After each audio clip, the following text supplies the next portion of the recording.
Hey there, everyone. If you're a collector of anything, then you know what it's like to go hunting for your favorite things. Whether it's video games, comic books, records, books, coins, or any of the many things people are known to collect and preserve, there's so much enjoyment to be found in the entire process.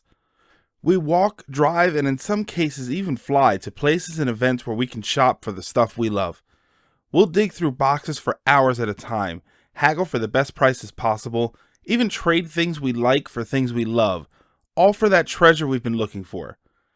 When we finally have it, we spend more money on new and creative ways of displaying it in our homes. We share it with our friends and families. We post about it on social media. I even keep pictures of my up-to-date collection on my phone and share them with people the way proud parents share baby pictures. Unfortunately, our biggest obstacle was always range. Especially when you're younger, the number of places to shop available to you were usually few and far between. As we got older and our ability to travel increased, so did our range for finding new stores, flea markets, and specialty shops. When the internet started to become a part of our daily lives, our range grew in ways we never imagined. Blogs and chat rooms helped us find hidden troves of collectible goodness, and connected us with like-minded people who we could chat with about our obsessions. We were still limited in many ways, but it was amazing nonetheless, and we couldn't imagine it getting any better. Then, on September 3rd, 1995, it got better. An auction website known as eBay made it possible to buy and sell and collect from all over the world. Our range for collecting expanded again, although this expansion was more like the Big Bang. Suddenly, we could search for practically anything from all corners of the globe, and as time went on and the site's user base grew, finding those anythings got easier and easier. Now, that one game you were praying you'd come across at a yard sale was staring you in the face, and there were 6 more right next to it, and the auction format meant you could possibly get it for a decent price. It was an amazing time to be a collector.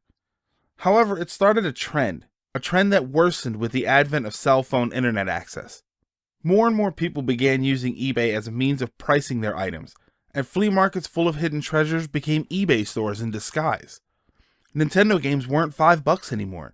They had individual prices based on eBay listings, or worse, they were more expensive across the board because someone saw a game sell for $20 and thought, well, these are all old, so they all must be worth $20, which we know is ridiculous.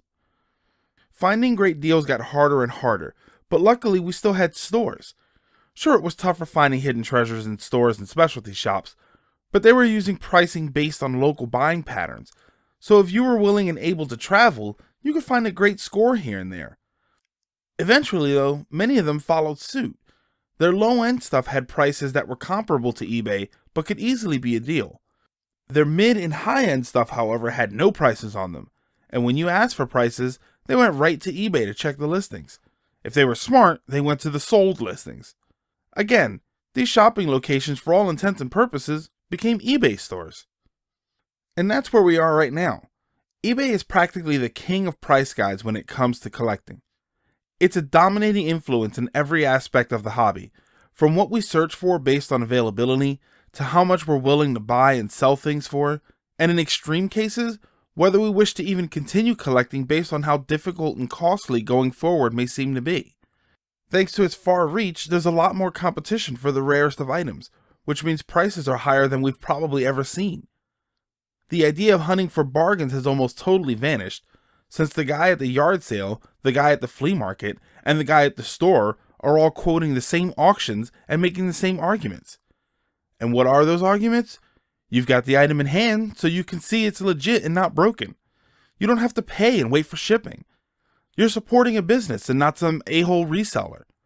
In fact, some, in my opinion, less scrupulous sellers will actually charge you a little above eBay prices, with those arguments being their justification for it.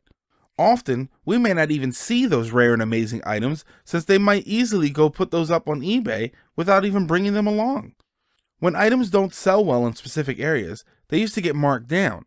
Now they just go to auction at full price. It appears that how we collect will never be the same as it was when I and many in these hobbies were growing up. But sometimes you gotta take the good with the bad, and the good is undeniable. The best good is choice.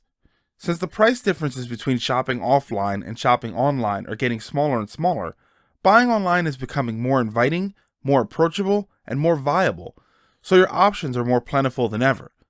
Like I said before, that one item you've been hoping to come across at a yard sale is not only readily available to you, but there are plenty to choose from based on condition and price, and that's hard not to be happy about. Another positive to embrace is the ability to sell more easily. Over years of collecting, you're bound to accumulate lots of extra items. They can be doubles from buying large lots, or finding better conditioned versions of things you already have, leaving you with one good one and one, well, not so good one. Or maybe you've decided to focus your collecting on one specific area, meaning you've got an entire collection of something else to sell. Before eBay, selling these things meant holding a yard sale and reaching a very small market, buying a table at a flea market to reach a bigger market, or maybe even opening a storefront of your own, which has its own set of huge commitments and complications. After eBay, anyone can create an auction and offer their items to the world. And better still, that audience isn't just wandering aimlessly. They're searching for your exact items, which makes selling things way more likely. And what can you do with that extra money? What else? Buy more collectibles on eBay. The bottom line is, eBay, and the internet as a whole, has changed the hobby of collecting forever, for both good and bad. It's easy for us to get frustrated when we see a single video game going for $1,000 and blame eBay for that. But we tend to ignore the fact that we may have never even known that game existed before the internet. And now, not only do we see it, but if the chance comes when we could and would ever buy it, it'll probably be right there where we can find it.